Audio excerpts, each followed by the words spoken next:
did you guys survive it? We just kept fighting. Pana's a great team. They're reigning champs, obviously. We started off very aggressive. We started off hungry. And we knew that they were going to, crawl their way back. The second quarter, they was fighting back. Like I said in the third, it was, I take full accountability as far as how slow we started in that third quarter. I got to pick it up, from start to finish. I think just my teammates just did a wonderful job, on both ends of the floor, not giving up. Even when we were playing through mistakes, it was aggressive mistakes. And that's just all the work that we've been putting in. Our last 3 practices have been terrific. We've been pushing each other. We've been working really hard. So I think that was a key factor as far as, how we played today. You started the game with that amazing two-handed throw dunk. How did it set the tone for the rest of the game for you personally? It doesn't really set the tone for me. I'm a scorer, like I always say. I'm always going to get it going regardless of the situation. I think that was more so setting the tone for my team, and it kind of put all of us aligned. Not just for myself but for my teammates. And Silvis came off hot as well. It wasn't just me. I'm pretty sure he had about 12 points in the first half. It's all credit to my teammates. They instilled so much confidence in me, and it was a terrific team game. Here in Lithuania, you get many comparisons with Kendrick Nunn, basically because you joined mid-season, then you had a rather slow start, but then we saw what Kendrick Nunn became in the EuroLeague. So, do you see a similar path to yourself in here? Of course, Kendrick Nunn he's an amazing player. Not to discredit anyone or what they're doing, but my first 2 games I played 12 minutes. My first game in Bayern, I was only 2 days in Europe. That has nothing to do with an adjustment. It has everything to do with I was jet lagged and I was tired. And with limited time, you get limited, kind of a game. I played 12 minutes in my first game, 15 minutes in the second, and I didn't get it going. And I think as the games go on, and the more and more practices we have, I'm just going to continue to improve. But Kendrick Nunn has been an extreme inspiration and motivation for me. I love that guy to death.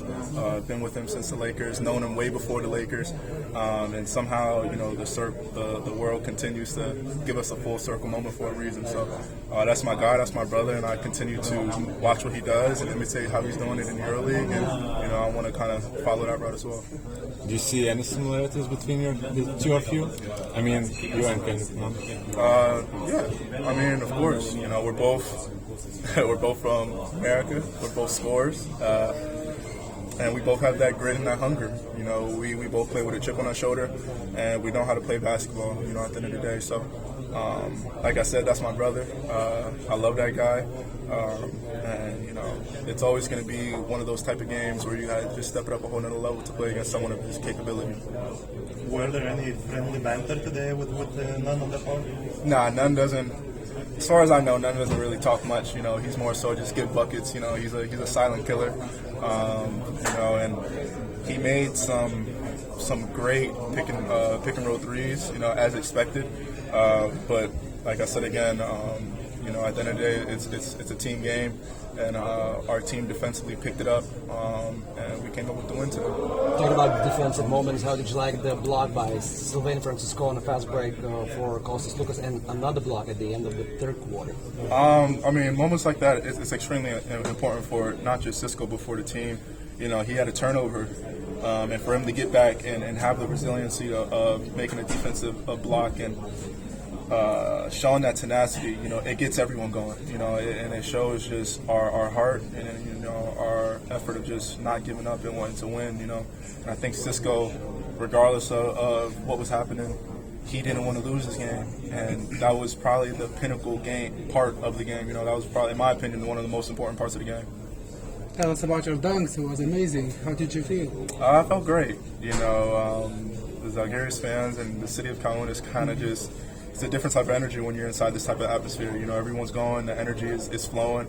You kind of get goosebumps before the game. So, I'm a high flying scorer. If I see the rim and you want to kind of have some fun and kind of jump with me, we'll see who gets there first. When it's EuroLeague champs today, can they compete in 7-game series with the worst NBA team, for example, Wizards? Yeah.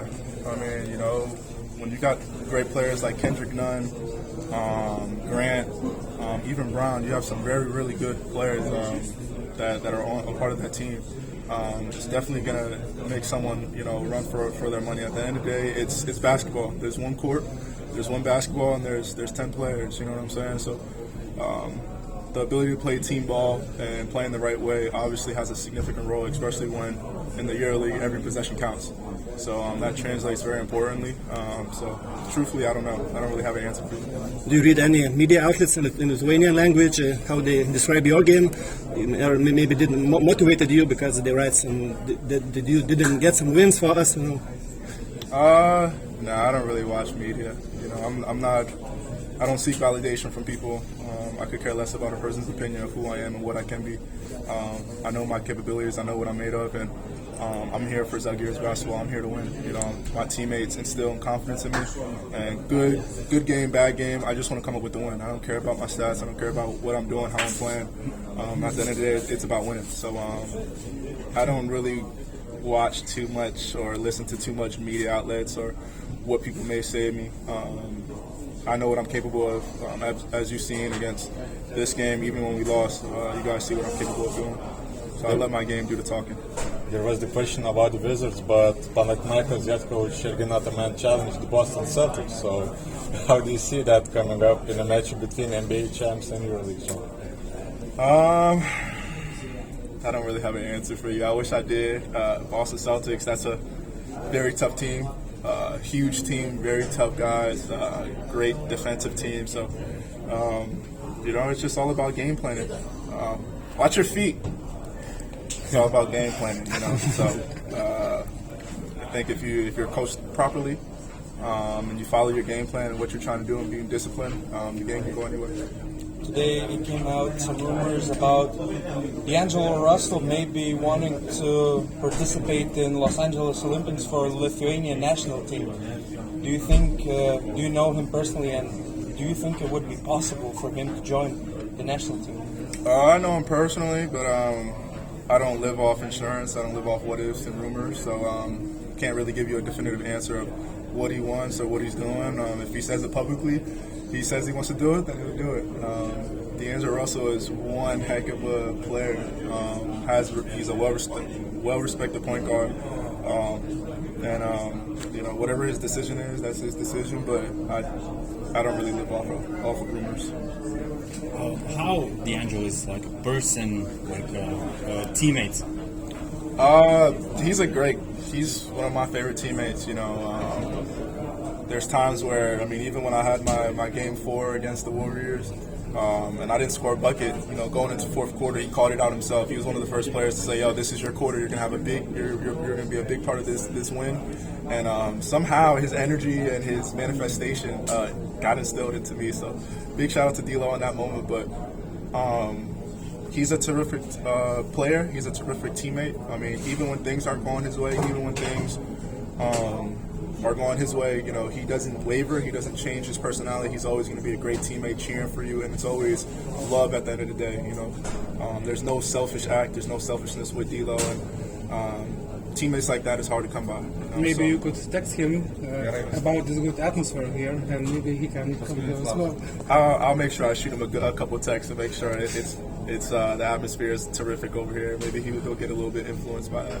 Are you gonna reach out to him about his intentions to maybe play in Lithuania? Are you gonna ask him? Yeah, I'll ask him. I'll see what it's talking about. I see if I heard some rumors and whatnot, and see where his head is with that.